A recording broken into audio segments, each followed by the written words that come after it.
कोई नहीं आ जाएगा। तो चलिए आप लोग जल्दी सेशन को शेयर कर दीजिए गुरु। चलिए आपस में बातचीत करिए, लेकिन आपस में थोड़ा शेयर भी कर दीजिए जब तक क्वेश्चन शुरू ना हुआ है। एक बार सेशन को शेयर कर दीजिए ताकि अधिकतम।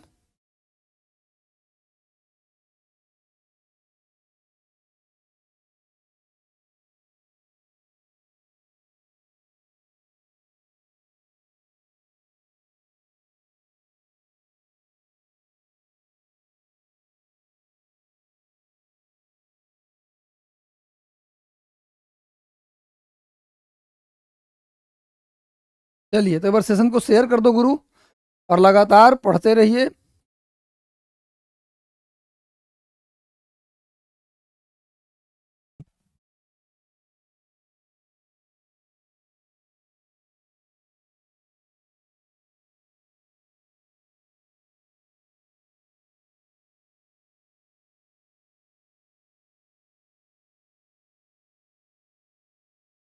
चलिए तो शुरुआत करते हैं आज के सेशन को हम लोग।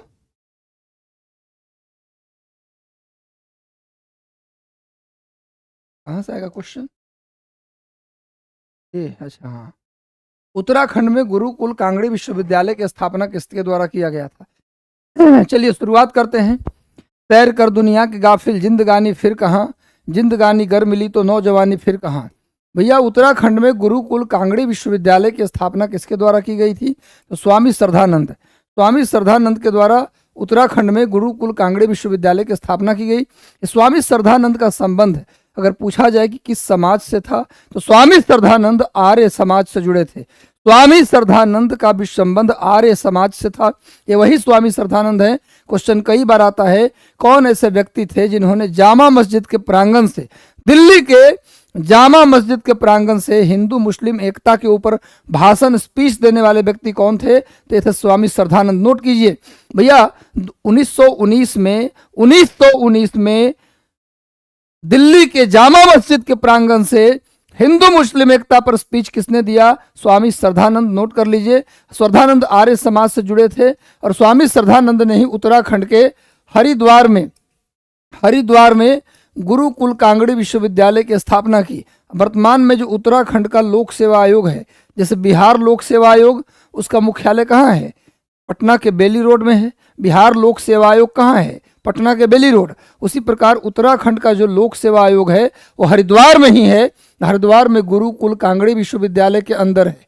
नोट कर लीजिए, स्वामी श्रद्धानंद के द्वारा, स्वामी श्रद्धानंद का संबंध आर्य समाज से है। इन्होंने ही जामा मस्जिद के प्रांगण से हिंदू मुस्लिम एकता पर प्रवचन दिया था। वंदे मातरम प्रमुख गीत किस आंदोलन का बन गया? देखो भैया, वंदे मातरम की बात करें तो वंदे मातरम की भाषा, वंदे मातरम की जो मूल भाषा है वो है संस्कृत। वंदे मातरम की मूल भाषा संस्कृत। वंदे मातरम आनंद मठ उपन्यास से लिया गया है। वंदे मातरम, एक सेकेंड,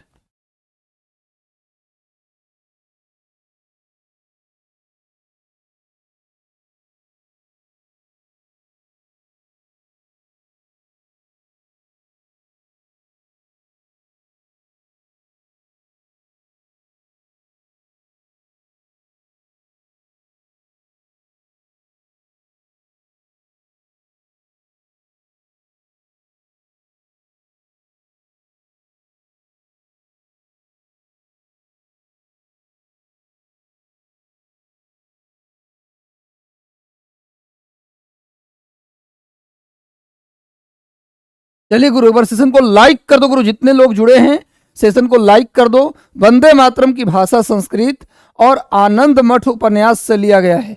वंदे मातरम कहाँ से ली गई है?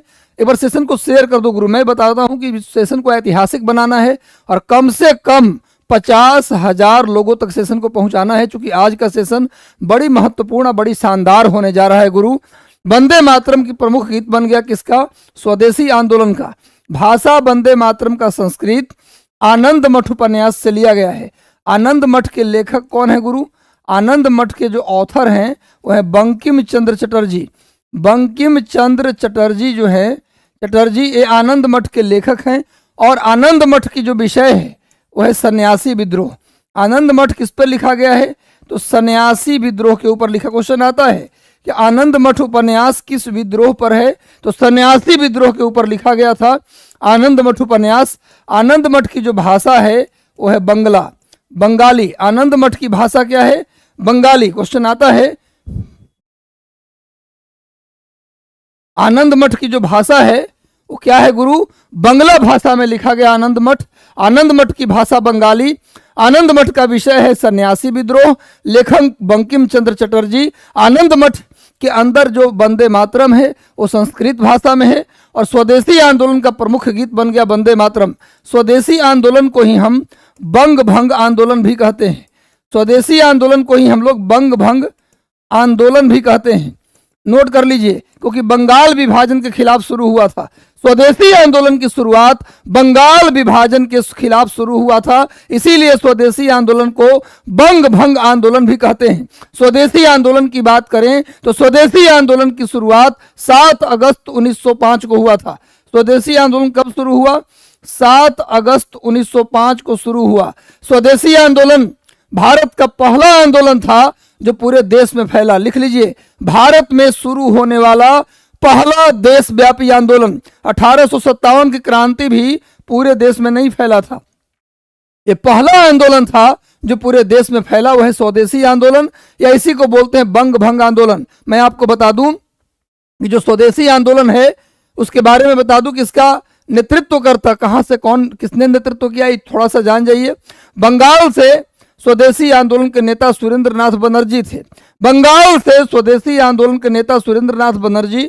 उत्तर प्रदेश से स्वदेशी आंदोलन के नेता गोविंद बल्लभ पंत थे। दिल्ली से सैयद हैदर रजा थे। पंजाब से लाला लाजपत राय और भगत सिंह के चाचा अजीत सिंह थे।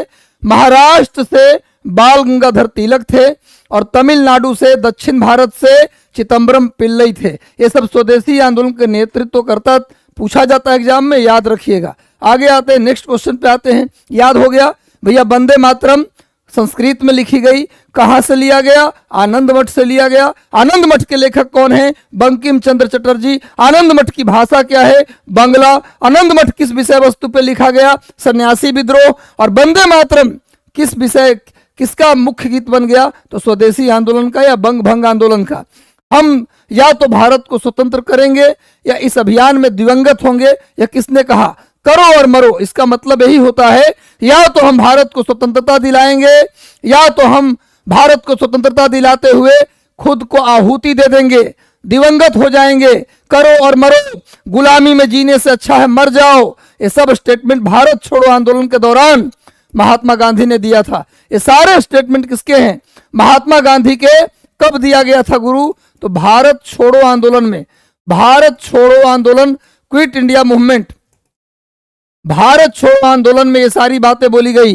भैया 1942 के 8 अगस्त 1942 को शुरू हुआ भारत छोड़ो आंदोलन। उसी आंदोलन में गांधी जी ने कहा गुलामी में जीने से अच्छा है मर जाओ। उसी में कहा या तो हम भारत को आजाद करेंगे या आजादी के प्रयास में दिवंगत होंगे। उसी में गांधी जी ने कहा करो और मरो। ये सब बात याद रखिए। भारत छोड़ो आंदोलन का जो प्रस्ताव है, ये प्रस्ताव 14 जुलाई 1942 को पारित हुआ था।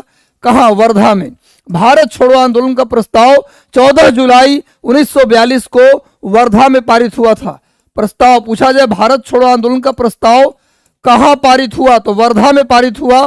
कब पारित हुआ? 14 जुलाई 1942 को।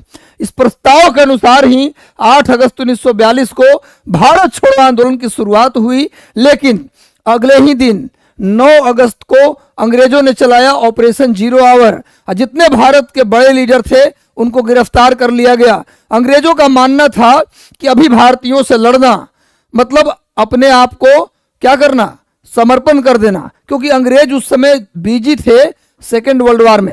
ब्रिटिश सरकार उस समय द्वितीय विश्व युद्ध में लड़ रही थी। उसके पास इतना टाइम नहीं था कि भारतीयों के आंदोलन को कुचले।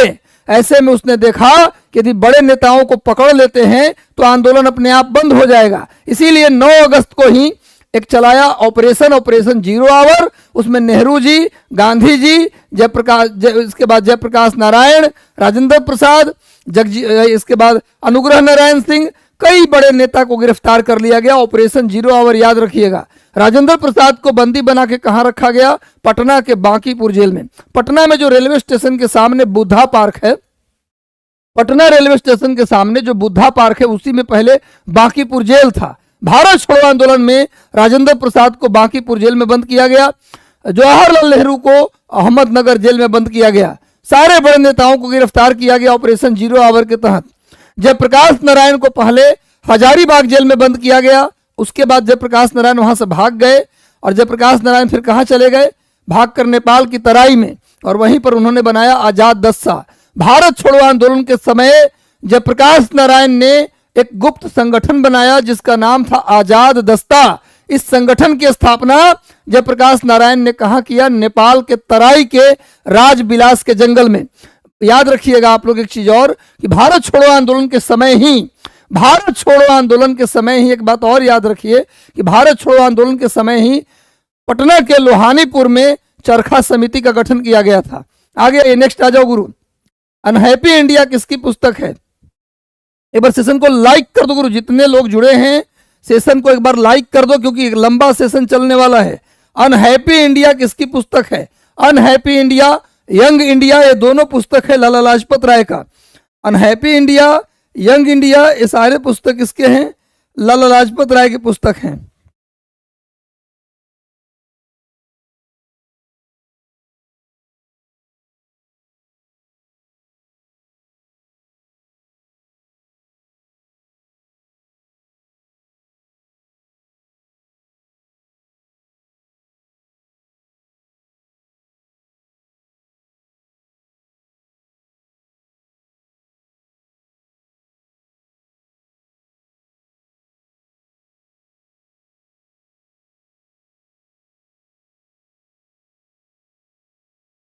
एक सेकंड रुक जाइए।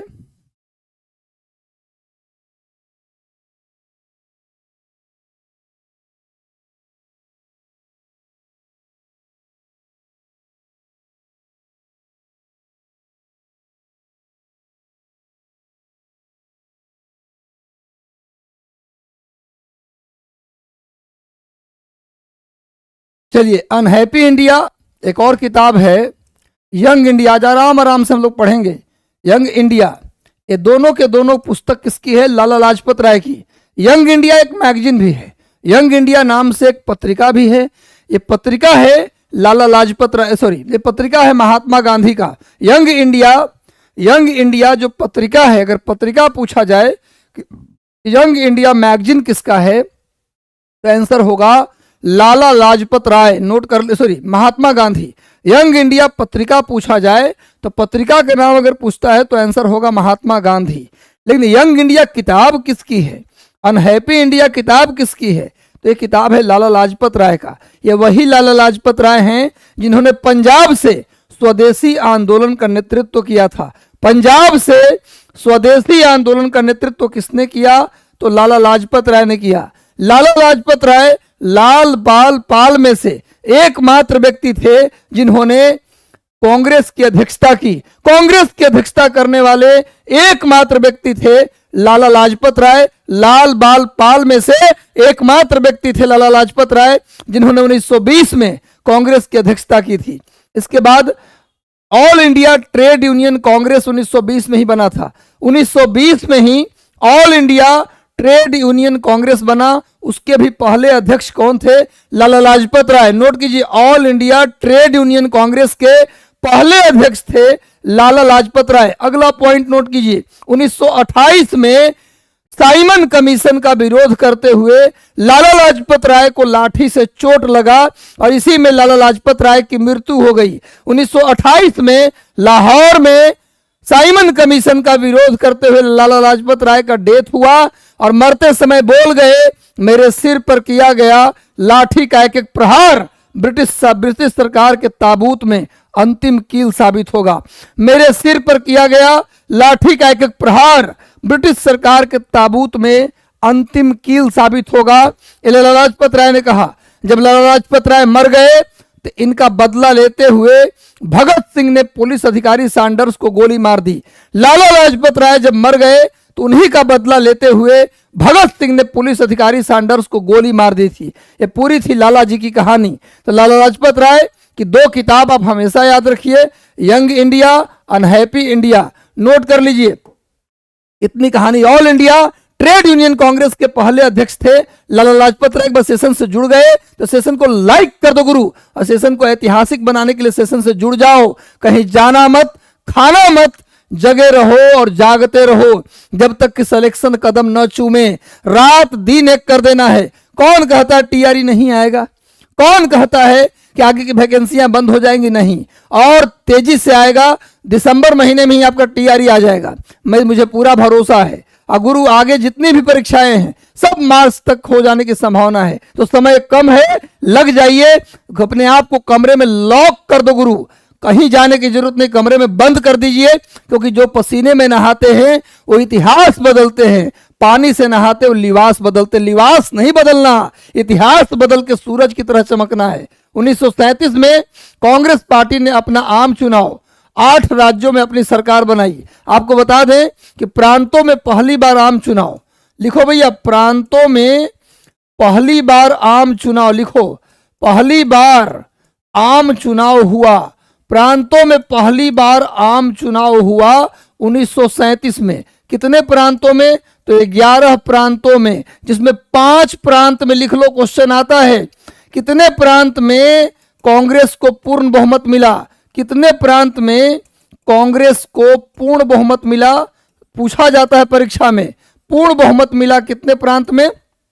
5 प्रांत में। लेकिन 3 प्रांत और था जहां गठबंधन की सरकार बनी। गठबंधन की सरकार बनी लेकिन कांग्रेस की ही सरकार बनी। गठबंधन की ही सरकार बनी लेकिन कांग्रेस की ही सरकार बनी।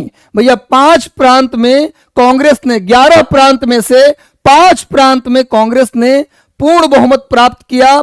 बाकी 3 में गठजोड़ की सरकार बनी। यानी कुल मिला के 11 में से 8 प्रांत थे जहां कांग्रेस की सरकार बनी थी। तो ये कांग्रेस की सरकार कितने महीने बाद रिजाइन कर दिया, और क्यों रिजाइन किया ये बता दूं आपको।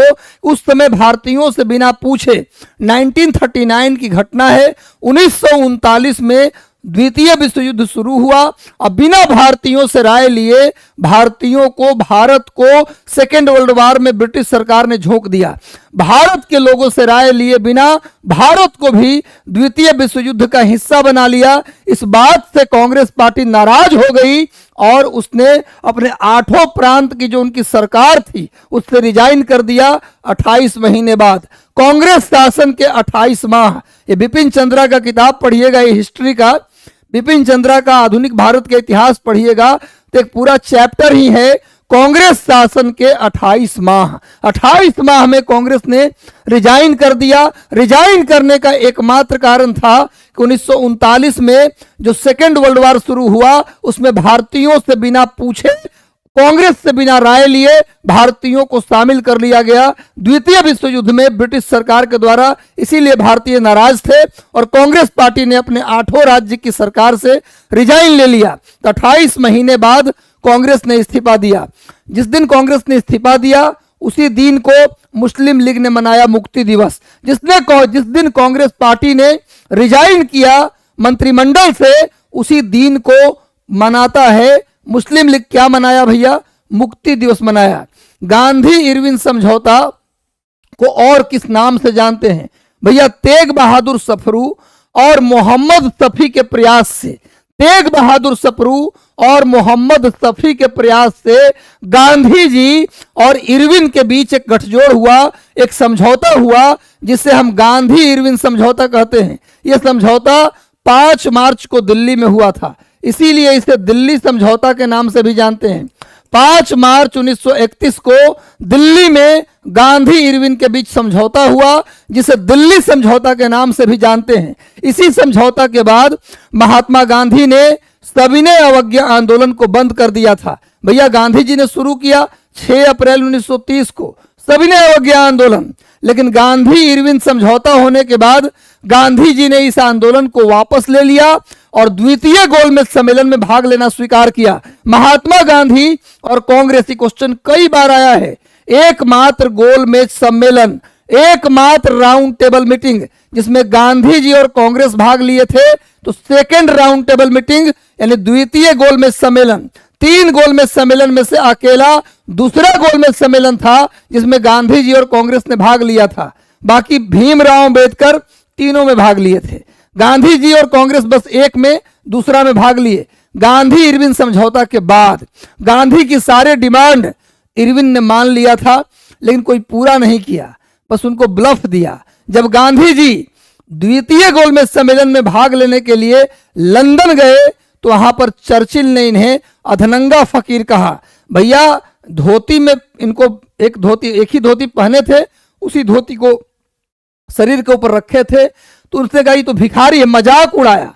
अर्धनग्न फकीर कहने का मतलब तारीफ नहीं किया, उसने गांधी का मजाक उड़ाया कि भाई वेस्टमिनिस्टर के इस हॉल में लोग टाई और कोट में आए हैं, ये कौन व्यक्ति है जो सबका नेतृत्व करते हुए, पूरे देश का नेतृत्व करते हुए लाठी का चोट करते हुए पहुंच रहा है अंदर। तो भैया मजाक उड़ाया अर्धनग्न फकीर। मिस्टर चर्चिल, वही चर्चिल जो बाद में ब्रिटेन का प्रधानमंत्री भी बना, गोलमेज सम्मेलन के समय ही महात्मा गांधी को उसने क्या कहा था, अर्धनग्न फकीर। नोट करिए 5 मार्च 1931 को हुआ दिल्ली समझौता यानी गांधी इरविन समझौता। इसी के बाद सविनय अवज्ञा आंदोलन भी बंद हुआ और गांधी जी तैयार हुए राउंड टेबल मीटिंग में जाने के लिए, पर गांधी को वहां से धोखा मिला, मजाक भी उड़ाया गया। भाई इसको आप याद रखिएगा, मोहम्मद शफी और तेग बहादुर सप्रू के प्रयास से हुआ था। विक्रम पुलिस थाने के अंतर्गत राष्ट्रीय ध्वज को फहराते समय किसको मार दिया गया था? गुरु ये तो अब बीपीएससी का जो आंसर है वो कुछ और ही आंसर दे रहा है, उपरोक्त में से कोई नहीं, रंगनाथ करके कोई आंसर दे रहा है। वैसे रघुनाथ सिंह ही सही उत्तर था, इसमें थोड़ा सा डाउट है, इसलिए आगे बढ़ते हैं। आजादी से पहले बिहार में कितने कांग्रेस सेशन हुए? एक बार सेशन को लाइक कर दो गुरु। भैया ये फूल मुझे कोई विरासत में मिले हैं। जब सफलता मिलती है तो लोगों को लगता है कि पास हो गया ऐसे ही, लेकिन नहीं पता कितनी रातें कटती हैं जागते हुए, कितने कितने फंक्शन छोड़े जाते हैं, कितने लम्हों को हमने छोड़ा, तब आज जाके ये लम्हा हासिल हुआ। लम्हों ने खता की है ना, खता मत कीजिए, लम्हों को मैंने खर्च किया, खता या हटा दीजिए। आज मैंने लम्हों को खर्च किया तो आज लम्हा देखने को मिलता है। गुरु ऐसे ही नहीं मिलती सफलता। ये फूल मुझे कोई विरासत में मिले हैं, तुमने मेरा कांटों भरा बिस्तर नहीं देखा, किस तरीके से जीवन मैंने काटे हैं। एक टाइम खाना खाते थे, बनाते थे, दोनों टाइम खाते थे, कभी भूखे सो जाते थे, कभी कमरे में बंद होकर के रोना पड़ता था रिजल्ट नहीं होने पर। कितनी पीड़ा, कितनी बेचैनी के बाद आज सवेरा हुआ है, तुम नहीं जानते कितने दर्द के बाद, कितना जलने के बाद आज ये सूरज उगा है। तो चलो गुरु आगे बढ़ते हैं, हारना मना है। आजादी से पहले बिहार में कांग्रेस के कितने सेशन हुए? 3 सेशन। आप लोग कहेंगे सर 2 सेशन, मैं उसका हिसाब करता हूं। 1912 में पहला सेशन, 1922 में दूसरा सेशन, 1940 में तीसरा सेशन, 12 में बांकीपुर पटना में हुआ, दूसरा गया में हुआ और तीसरा रामगढ़ झारखंड में है। अब झारखंड में, लेकिन उस समय की बात कर रहा हूं। आजादी से पहले का प्रश्न पूछा गया है, आज का प्रश्न नहीं पूछा गया है। आजादी से पहले झारखंड भी बिहार में ही था, इसलिए आंसर 3 ही होगा गुरु, 3, केवल 3 आंसर होगा भैया। तो बांकीपुर पटना में अध्यक्ष थे आर.एन. माधोलकर अध्यक्ष थे गुरु, नोट कीजिए। गया में चितरंजन दास, C.R. दास, देश बंधु, इनको देश बंधु के नाम से भी जानते हैं, देश बंधु चितरंजन दास गया में कांग्रेस के अध्यक्ष थे। रामगढ़ में मौलाना अबुल कलाम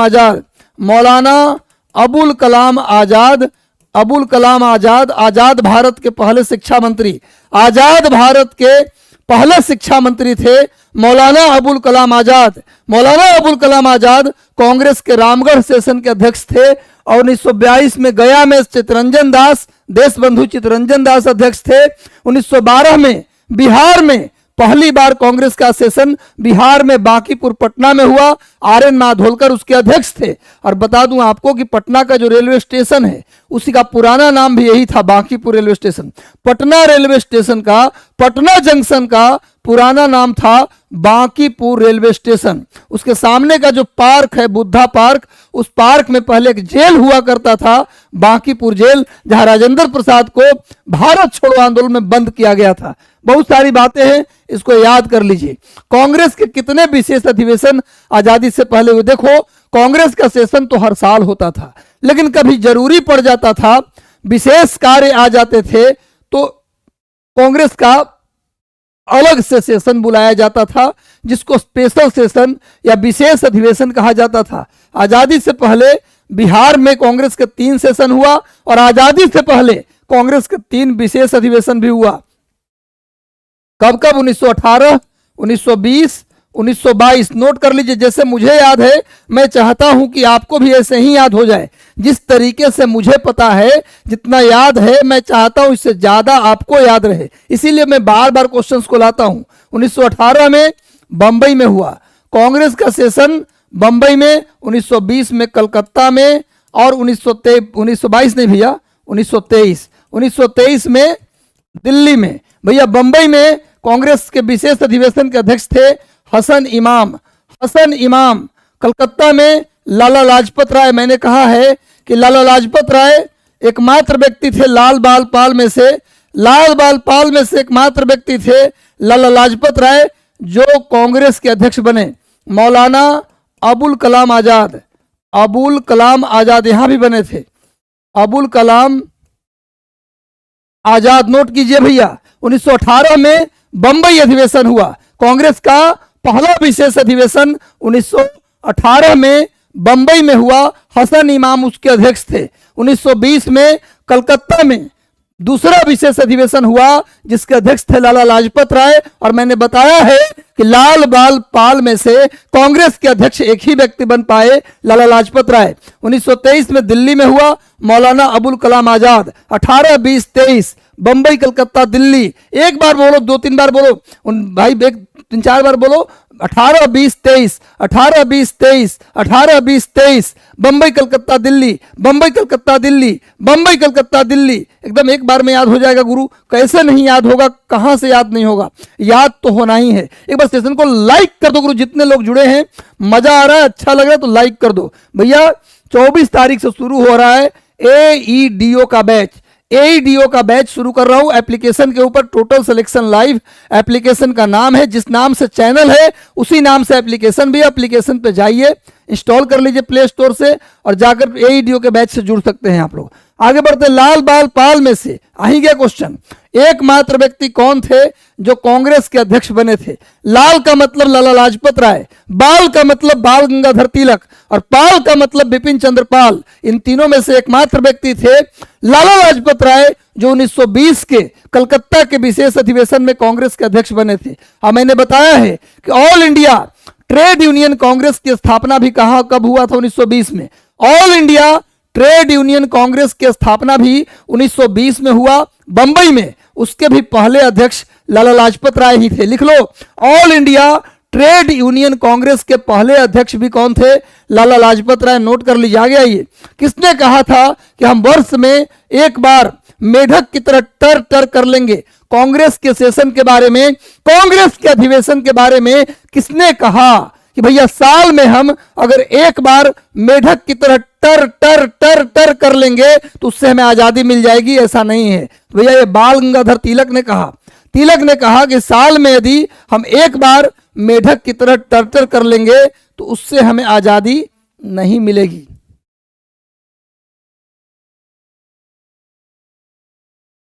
क्लियर है? समझ में आ रहा है बात? चलिए, लगातार जुड़े रहिए, हम लोग लगातार सेशन करते रहेंगे। देखिए, जिंदगी में इतना बात याद रखिएगा, लिमिट क्रॉस नहीं किए तो आपका सिलेक्शन नहीं होगा। लिमिट तो क्रॉस करना पड़ेगा। नींद भी आएगी, बेचैनी भी होगा, मैदान छोड़ के भागने का मन भी होगा, लेकिन नहीं छोड़ना मैदान। जितना मन करे छोड़ने का, उससे ज्यादा डटो। रात दिन एक कर दो, अपने आप को कमरे में लॉक कर दो गुरु। 10 दिन लॉक करके देखो तो सही क्या होता है। जिस 10 दिन अपने आप को कमरे में बंद करके देखो, 10 घंटे ईमानदारी से पढ़ के 10 दिन दिखा दो, 10 नहीं 100 घंटा ईमानदारी से पढ़ के 10 दिन में दिखा दो। हम लिख के देते, खुद आके बोलोगे गुरुजी किसी की जरूरत नहीं, हो जाएगा। अब चलिए भैया आगे बढ़ते हैं, नेक्स्ट आ जाओ, आगे आओ। मैडम भिखाजी कामा किस नेता के निजी सचिव रही हैं? भाई मैडम भिखाजी कामा को भारतीय स्वतंत्रता आंदोलन की मां कहते हैं, मदर ऑफ इंडियन इंडिपेंडेंस। भारतीय स्वतंत्रता आंदोलन की मां मैडम भीखाजी कामा को कहा जाता है, और ये दादा भाई नौरोजी के निजी सचिव थी। मैडम भीखाजी कामा को लिख लो, भारतीय स्वतंत्रता आंदोलन की मां, और ये पहली महिला थी जिन्होंने विदेशी धरती पर भारत का झंडा फहराया था। विदेशी धरती पर पहली बार भारत का झंडा किसने फहराया?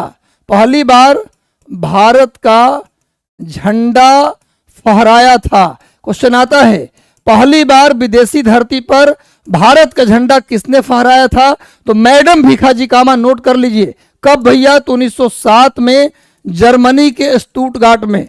जर्मनी के स्टुटगार्ट, नोट कर लीजिए, जर्मनी के स्टुटगार्ट में भारत का झंडा पहली बार किसने फहराया था विदेशी धरती पर?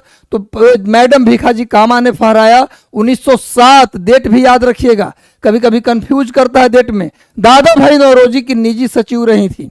दादा भाई नौरोजी की बात करें तो इन्हें ग्रैंड ओल्ड मैन कहा जाता है। ग्रैंड ओल्ड मैन के नाम से कौन जाना जाता है? दादा भाई नौरोजी। और दादा भाई नौरोजी 3 बार कांग्रेस के अध्यक्ष रहे। 3 बार कांग्रेस के अध्यक्ष रहे। कब कब? तो 1986, 1993 और 1906। दादा भाई नौरोजी 3 बार कांग्रेस के अध्यक्ष रहे। 1986, 1900 नहीं भैया, 1900 लिखा गया। 1886,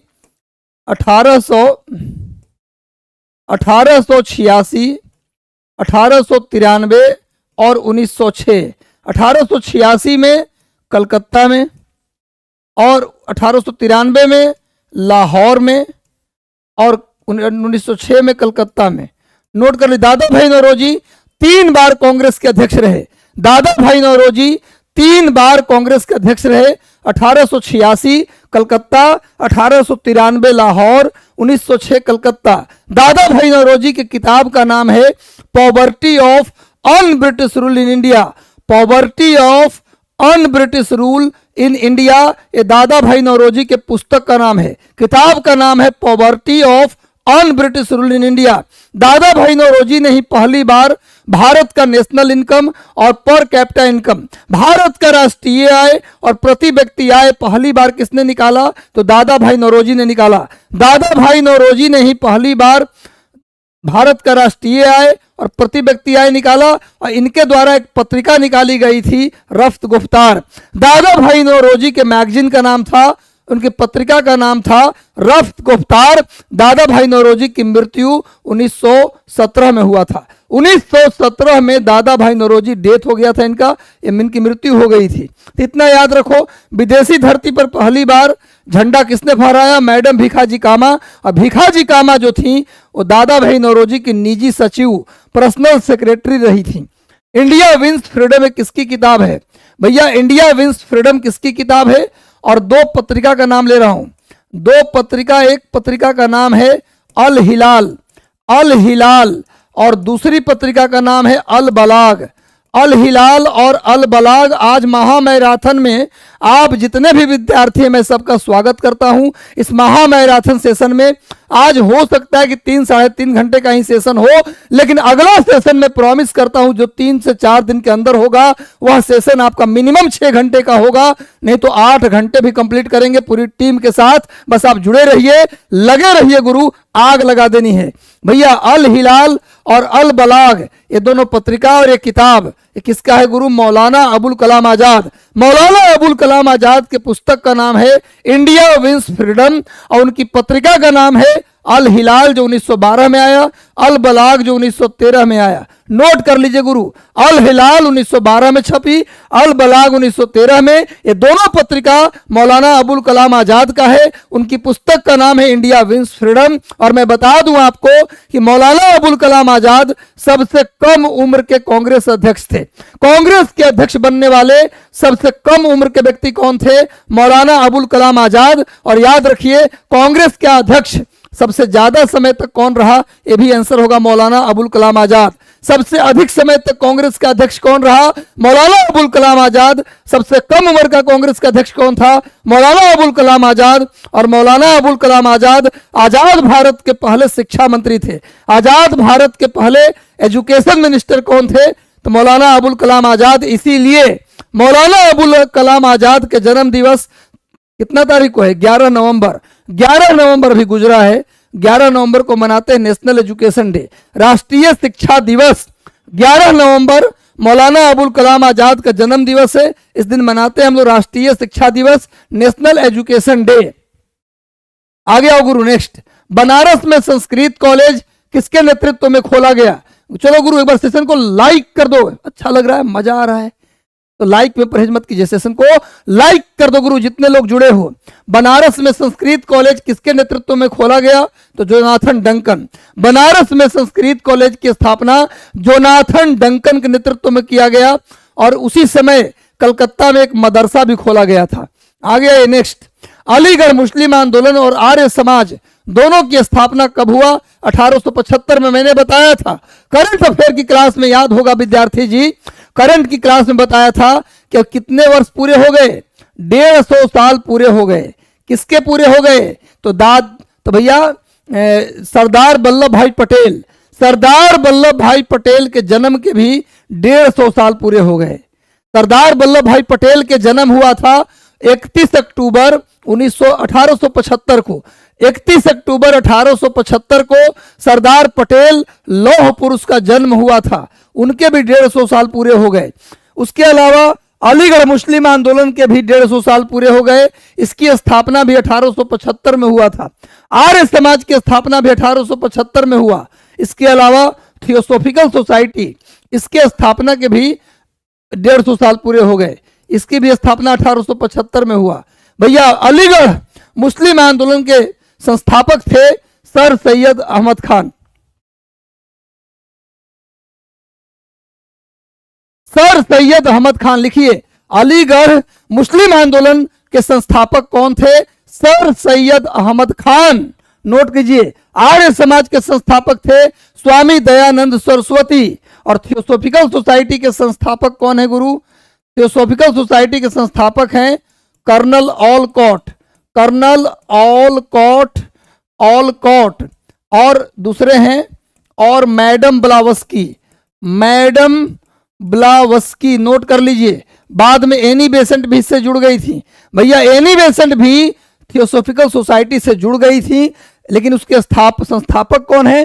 कर्नल ऑलकॉट, मैडम ब्लावस्की। 1875 में थियोसॉफिकल सोसाइटी का स्थापना हुआ। किसने किया? कर्नल ऑलकॉट और मैडम ब्लावस्की ने किया। इससे जुड़ी थी कौन? Annie Besant. आर्य समाज के संस्थापक स्वामी दयानंद सरस्वती 1875। अलीगढ़ मुस्लिम आंदोलन के संस्थापक सर सैयद अहमद खान 1875। इस सब के स्थापना के 150 साल पूरे हो गए। और सरदार पटेल के जन्म के भी कितने साल पूरे हो गए? 150 साल। और 31 अक्टूबर को सरदार पटेल के जन्म दिवस को किस रूप में मनाते हैं? नेशनल यूनिटी डे, राष्ट्रीय एकता दिवस के रूप में मनाया जाता है सरदार पटेल के जन्म दिवस को। नोट कर लीजिएगा। आगे आइए, नेक्स्ट आओ गुरु। इतनी सारी जानकारी, कोशिश रहता है कि प्रश्न ऐसा सेट करो कि एक क्वेश्चन से 4-5 क्वेश्चन में निकल जाए। महात्मा गांधी ने जब हिंद स्वराज किताब लिखी तो वह उस समय किसकी यात्रा पर थे? कहां से कहां तक जा रहे थे? कल भी मैंने चर्चा की। सेशन को लाइक कर दो गुरु, जितने लोग जुड़े हैं। महात्मा गांधी, कल के सेशन आप जाके जरूर देखिएगा। मैं 2 मिनट के अंदर पूरी महात्मा गांधी खत्म कर दिया था। तीसरा या 5वें नंबर क्वेश्चन में जाके देखिएगा तो पूरी गांधी समाप्त मैंने किया है कल के सेशन में। चलो भैया, महात्मा गांधी ने, एक बार सेशन से जुड़ जाओ, सेशन को लाइक कर दो गुरु। चैनल पर नए हो तो सब्सक्राइब कर लो, जुड़ जाओ, क्योंकि अब इस चैनल पे आने वाला है तूफान, प्रश्नों का तूफान। और इतने प्रश्न, इतना डिस्कशन की मजा आ जाने वाला है गुरु। महात्मा गांधी ने हिंद स्वराज किताब लिखी तब वो इंग्लैंड से अफ्रीका की यात्रा पर थे। 1909 की बात है। 1909 की बात है गुरु। और मैं बता दूं कि इसी किताब में ब्रिटिश सरकार को गांधी जी ने बांझ और बेस्या कहा था। ब्रिटिश सरकार को गांधी जी ने बांझ और बेस्या किस किताब में कहा? तो हिंद स्वराज। गांधी जी की एक और किताब है माई एक्सपेरिमेंट विद ट्रूथ। मेरी सत्य के साथ मेरे प्रयोग, सत्य के साथ मेरे प्रयोग, ये गांधी जी की आत्मकथा है। My experiment with truth. अगला पॉइंट जान जाइए, महात्मा गांधी की 4 पत्रिका भी है। पहली पत्रिका का नाम है इंडियन ओपिनियन, दूसरी पत्रिका का नाम है यंग इंडिया, तीसरी पत्रिका का नाम है नवजीवन और चौथी पत्रिका का नाम है हरिजन। महात्मा गांधी की पत्रिका में नोट करिए, इंडियन ओपिनियन, यंग इंडिया, नवजीवन, हरिजन, ये 4 पत्रिका है गांधी जी की। और गांधी जी की 2 किताब, हिंद स्वराज और दूसरी किताब my experiment with truth. Mahatma Gandhi के बारे में इतना जानिए, जब भेलोर विद्रोह में माथे पर तिलक लगाने के लिए भेलोर विद्रोह हुआ था, उस समय बंगाल का गवर्नर कौन था, यह पूछ रहा है। बताइए बंगाल का गवर्नर कौन था। एक बार सेशन को लाइक कर दो गुरु, जितने लोग जुड़े हैं सेशन को लाइक कर दीजिए, सेशन को शेयर कर दीजिए, इस सेशन को अपने स्टेटस में भी लगा लीजिएगा ताकि अगला मैराथन से बहुत सारे लोग जुड़ पाए। एक बार सेशन को लाइक कर दो गुरु।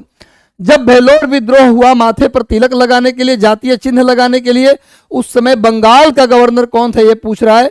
तो बंगाल के गवर्नर कौन था गुरु, सर जॉन सोर।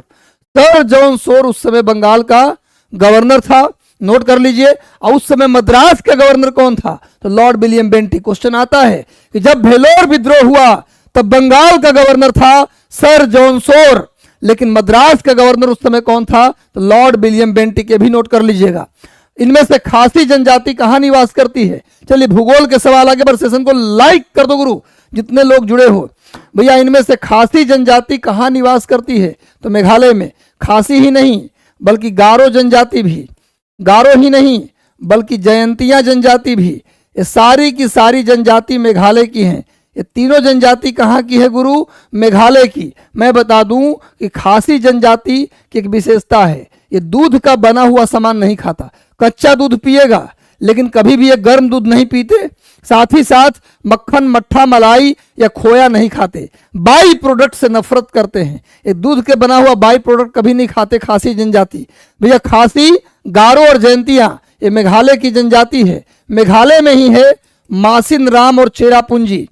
मासिन राम और चेरापूंजी खाते रहिए, हम भी आप लोगों को मलाई पेश कर रहे हैं। यहाँ विश्व में सबसे अधिक वर्षा होती है। मासिन राम चेरापूंजी में दुनिया के सबसे अधिक वर्षा वाला स्थान पूछा जाए तो मासिन राम चेरापूंजी अभी मेघालय में है। पूरे नॉर्थ ईस्ट की बात कीजिएगा तो मेघालय में संतरा की खेती बहुत ज्यादा होता है, संतरा की खेती बहुत ज्यादा होता है। और बात करें मेघालय की तो मेघालय में जो मेघालय की सबसे ऊंची चोटी है उसका नाम है नौकरेक, और नौकरेक एक नेशनल पार्क भी है, नौकरेक एक राष्ट्रीय उद्यान भी है। नोट कर लीजिए, क्वेश्चन आता है कि नौकरेक राष्ट्रीय उद्यान किस राज्य में है। नौकरेक राष्ट्रीय उद्यान क्या है भैया, चलिए नौकरेक राष्ट्रीय उद्यान कहाँ है, तो ये भी मेघालय में है। मासिन राम चेरापूंजी जहां दुनिया में सबसे अधिक वर्षा होती है भी मेघालय में है। संतरा की खेती मेघालय में खूब होता है, इसको नोट कर लीजिए। गारो खासी जयंतिया जनजाति कहाँ रहती है, मेघालय में। मेघालय की राजधानी है शिलोंग। केंद्रीय असेंबली पर बम भगत सिंह ने किस वर्ष फेंका था। भगत सिंह ने केंद्रीय असेंबली पर बम कब फेंका, तो फेंका था कब गुरु, जल्दी बताओ। 1929 में। 1929 में भगत सिंह ने केंद्रीय असेंबली पर बम फेंका। क्यों फेंका, ये बम फेंकने का उद्देश्य था कि केंद्रीय असेंबली में उस समय एक बिल आ रहा था, ध्यान से सुनिएगा।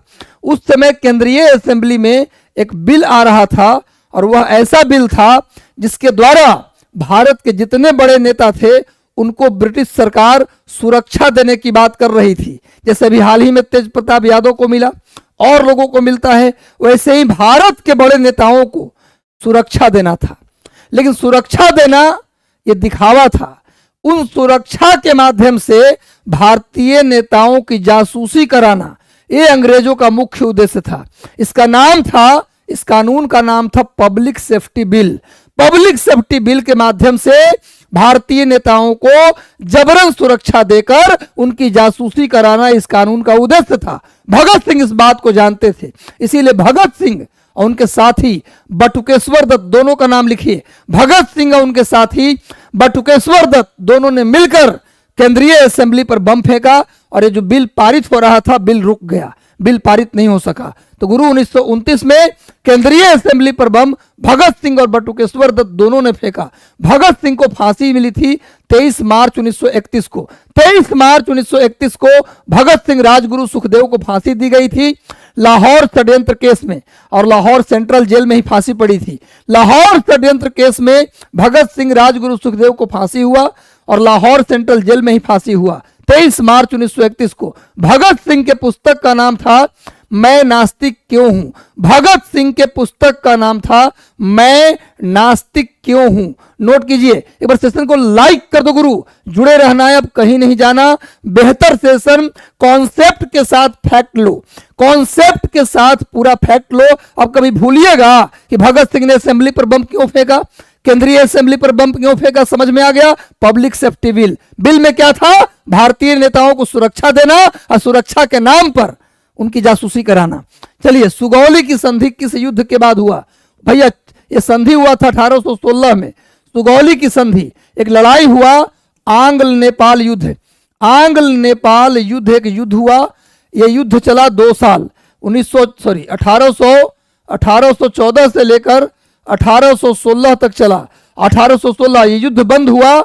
यह युद्ध बंद हुआ सुगौली की संधि से। सुगौली की संधि के बाद आंग्ल नेपाल युद्ध का अंत हुआ। उस समय बंगाल का गवर्नर कौन था? जब आंग्ल नेपाल युद्ध हुआ उसमें बंगाल का गवर्नर कौन था? तो लॉर्ड हेस्टिंग्स। लॉर्ड हेस्टिंग्स लिखो भैया, लॉर्ड हेस्टिंग्स बंगाल का गवर्नर था। जिस समय सुगौली की संधि हुआ, आंग्ल नेपाल युद्ध हुआ, उसी समय बंगाल का गवर्नर था कौन? लॉर्ड हेस्टिंग्स, वारेन हेस्टिंग्स नहीं, लॉर्ड हेस्टिंग्स। नोट कर लीजिए। और आंग्ल नेपाल युद्ध का अंत हुआ सुगौली की संधि से, जो संधि कब हुआ? 1816 में। नोट कर लीजिए। आगे आइए, आजाद भारत के पहले कानून मंत्री कौन थे भैया? हमने कल बताया था अंतरिम सरकार का मंत्रिमंडल। अंतरिम सरकार के कानून मंत्री थे योगेंद्र नाथ मंडल। लिखो, अंतरिम सरकार के कानून मंत्री योगेंद्र नाथ मंडल थे। लेकिन आजाद भारत के पहले कानून मंत्री डॉक्टर भीमराव अंबेडकर थे। आजाद भारत के पहले कानून मंत्री डॉक्टर भीमराव अंबेडकर थे, लेकिन अंतरिम सरकार के कानून मंत्री योगेंद्र नाथ मंडल थे। ध्यान रखिएगा। आगे आइए, नेक्स्ट। कितने विदेशी नागरिकों को अभी तक भारत रत्न पुरस्कार दिया गया है? भारत रत्न कितने विदेशी नागरिकों के? सेशन को लाइक कर दो गुरु, जितने लोग जुड़े हैं सेशन को लाइक कर दो और सेशन को शेयर कर दो गुरु। मजा आ रहा है ना पढ़ के अच्छा लग रहा है ना, तो बस सेशन को लाइक कर दो। देखो, जीवन में कभी कभी लगेगा ना सब कुछ खत्म हो गया, ऐसा फील होता है, कुछ बचा नहीं। कभी कभी किसी लोगों से कुछ किसी को धोखा मिलता है या ऐसा सुनने को मिलता है जो सुनना नहीं चाहिए था आपको, तो लगता है जैसे सब कुछ खत्म हो गया। लेकिन याद रखना, लग गई आग मेरे घर में, बचा ही क्या है, और बच गया मैं तो समझो जला ही क्या है। जाए दुनिया जहां जानी है, हम साम्राज्य खड़ा करने की ताकत रखते हैं। जहां खड़े हो जाएंगे साम्राज्य वहीं खड़ा हो जाएगा। इस विश्वास के साथ पढ़िए, मजा आ जाएगा गुरु। भारत रत्न अभी तक 2 विदेशियों को मिला है। भारत रत्न भारत का सर्वोच्च नागरिक सम्मान है। भारत रत्न भारत का सर्वोच्च नागरिक सम्मान है। नोट कीजिए, और सर्वोच्च नागरिक सम्मान है। अभी तक 2 विदेशी नागरिक को यह सम्मान मिला है। पहला मिला था खान अब्दुल गफ्फार खां को, सीमांत गांधी के नाम से प्रसिद्ध खान अब्दुल गफ्फार खां, ये पाकिस्तान के रहने वाले हैं। पहला भारत रत्न पाने वाले विदेशी यही थे। विदेशी नागरिक पहले कौन थे? खान अब्दुल गफ्फार खां, जिनको भारत रत्न मिला। और याद करिए, दूसरे व्यक्ति थे नेल्सन मंडेला। नेल्सन मंडेला, जिनको अफ्रीका का गांधी कहते हैं, अफ्रीका के गांधी नेल्सन मंडेला को मिला भारत रत्न। और सीमांत गांधी खान अब्दुल गफ्फार खां को मिला भारत रत्न। अभी तक यही 2 व्यक्ति हैं जिनको मिला है भारत रत्न। क्वेश्चन आता है, एकमात्र व्यक्ति कौन थे जिनको भारत रत्न भी मिला? भारत का सर्वोच्च नागरिक सम्मान भारत रत्न भी मिला, और पाकिस्तान का सर्वोच्च नागरिक सम्मान निशाने पाकिस्तान भी मिला। एकमात्र व्यक्ति का नाम बताइए जिनको भारत का भी सर्वोच्च नागरिक सम्मान मिला और पाकिस्तान का भी सर्वोच्च नागरिक सम्मान मिला। वो व्यक्ति कौन थे? मोरारजी देसाई। लिखिए भैया, मोरारजी देसाई भारत में पहले गैर कांग्रेसी प्रधानमंत्री थे। भारत में पहले गैर कांग्रेसी प्रधानमंत्री मोरारजी देसाई थे, जिनको भारत का सर्वोच्च सम्मान भारत रत्न भी मिला और पाकिस्तान का सर्वोच्च नागरिक सम्मान निशान पाकिस्तान भी मिला। ये भी नोट कर लीजिएगा, मोरारजी देसाई का नाम। भौतिकी विज्ञान के नोबेल पुरस्कार कितने भारतीयों को अभी तक दिया जा चुका है? भैया नोबेल पुरस्कार की शुरुआत 1902 में हुआ। 1902 में नोबेल प्राइज का शुरुआत हुआ। अभी तक 2 लोगों को मिला है भौतिक विज्ञान में।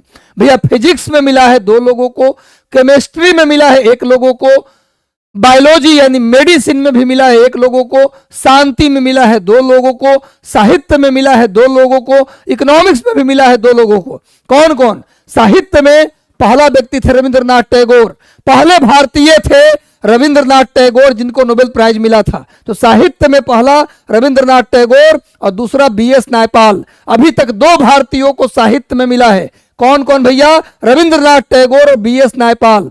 अभी तक शांति में भी 2 लोगों को मिला है नोबेल प्राइज भारत से। भैया मदर टेरेसा और कैलाश सत्यार्थी। मदर टेरेसा और कैलाश सत्यार्थी 2 लोग हैं जिनको मिला है शांति का नोबेल प्राइज। उसी प्रकार इकोनॉमिक्स में भी 2 लोग हैं, पहला प्रोफेसर अमर्त्य सेन और दूसरा अभिजीत बनर्जी। अमर्त्य सेन और अभिजीत बनर्जी 2 लोग हैं जिनको मिला है अर्थशास्त्र में नोबेल प्राइज। इसके बाद आइए मेडिसिन में 1 हैं। कौन?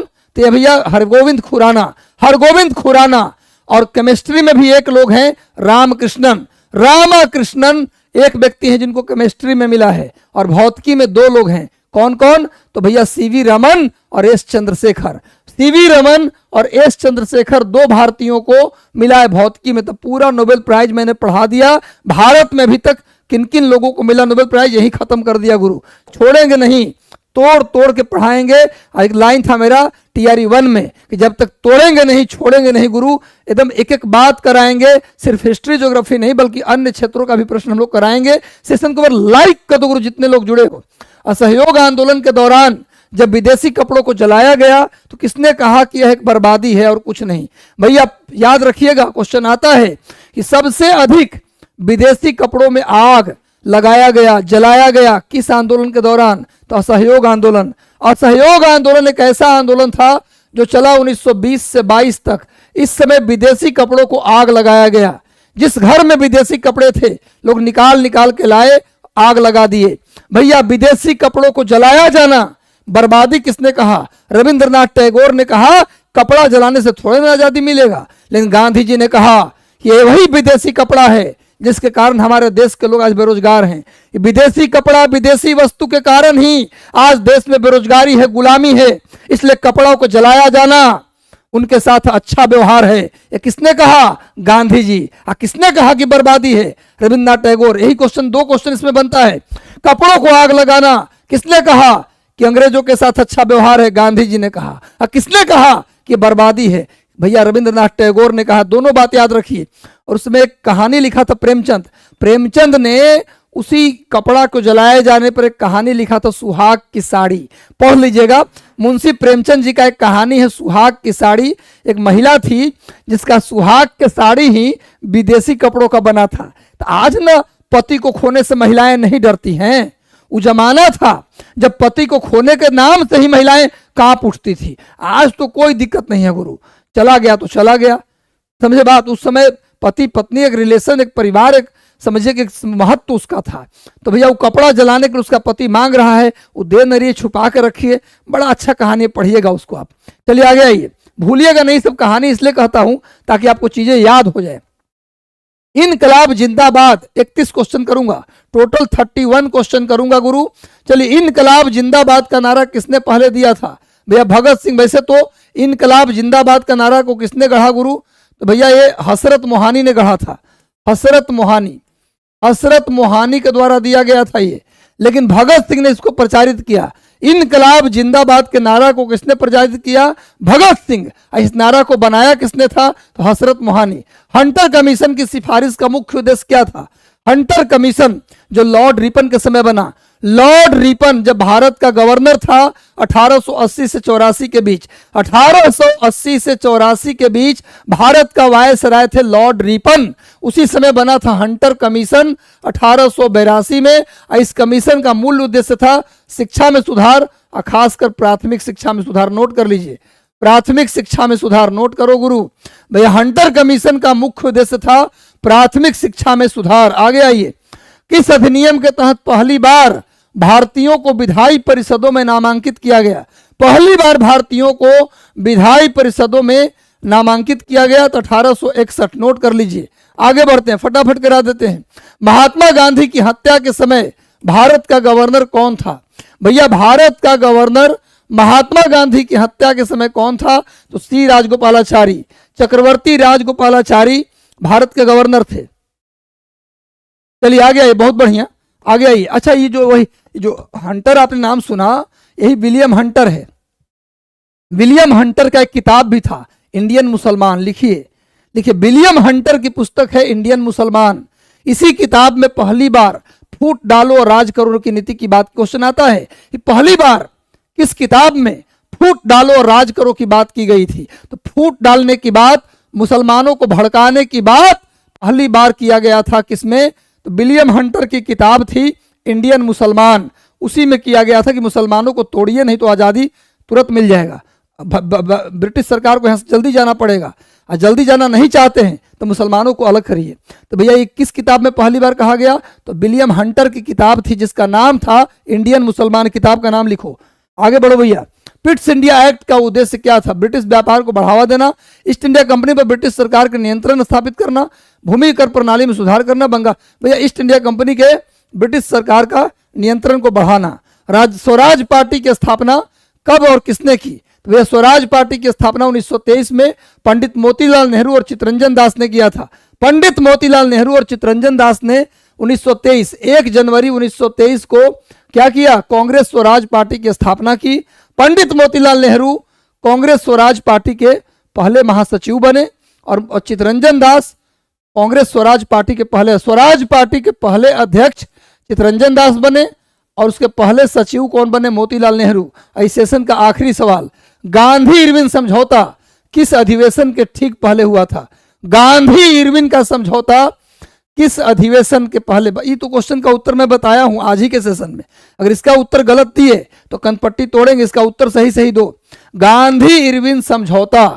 चलिए बस सेशन को लाइक कर दो गुरु। और आज का ये जो मैराथन रहा 3 घंटे 7 मिनट का, कैसा रहा एक बार जरूर बताइएगा। और अगला जो 3-4 दिन के बाद हम 6 घंटे का सेशन लेने वाले हैं, वो सेशन आपको तभी मिलेगा जब आप कमेंट करके बताएंगे कि आज का सेशन आपको कैसा लगा, मजा आया। तो सभी लोग कमेंट कर दीजिएगा गुरु कि सर अच्छा लगा। सेशन को लाइक कर दीजिएगा।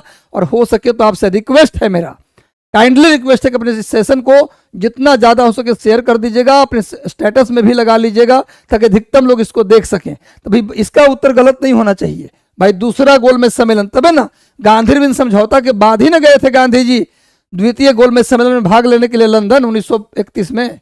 चलिए, तो आप लोग अच्छा उत्तर दिए, अच्छा लगा मुझे आपके साथ सेशन लेकर के, मजा आया। तो सेशन को लाइक कर दो गुरु, शेयर कर दो। जस्ट 3 दिन के बाद, हो सकता है मंगलवार को, अगला जो मंगलवार है उस दिन 6 घंटे का सेशन हम लोग लेंगे लगातार, 6 घंटे मिनिमम, हो सकता है 8 घंटे का भी सेशन हो। कहीं मत जाइएगा। सेशन को लाइक कर दो, चैनल पर नए हो तो चैनल को सब्सक्राइब कर लो ताकि आप अगले सेशन को देख सकोगे। तो मिलते हैं कल के सेशन में, लेकिन उससे पहले बता दूं कि AEDO का क्रैश कोर्स यानी उसका एक बैच शुरू किया है मैंने 24 नवंबर से उससे जुड़ने के लिए, उस कोर्स से जुड़ने के लिए टोटल सिलेक्शन लाइव एप्लीकेशन है, प्ले स्टोर से इंस्टॉल कर लीजिएगा और उससे जाके जुड़ सकते हैं। तो मिलते हैं अगले सेशन में, तब तक शुभकामनाएं, बहुत आशीर्वाद, हमेशा खुश रहो, हमेशा स्वस्थ रहो, जल्दी से भगवान आपको सफलता दे, यही प्रभु से हमारी कामना है। धन्यवाद, शुभ रात्रि, थैंक यू सो मच।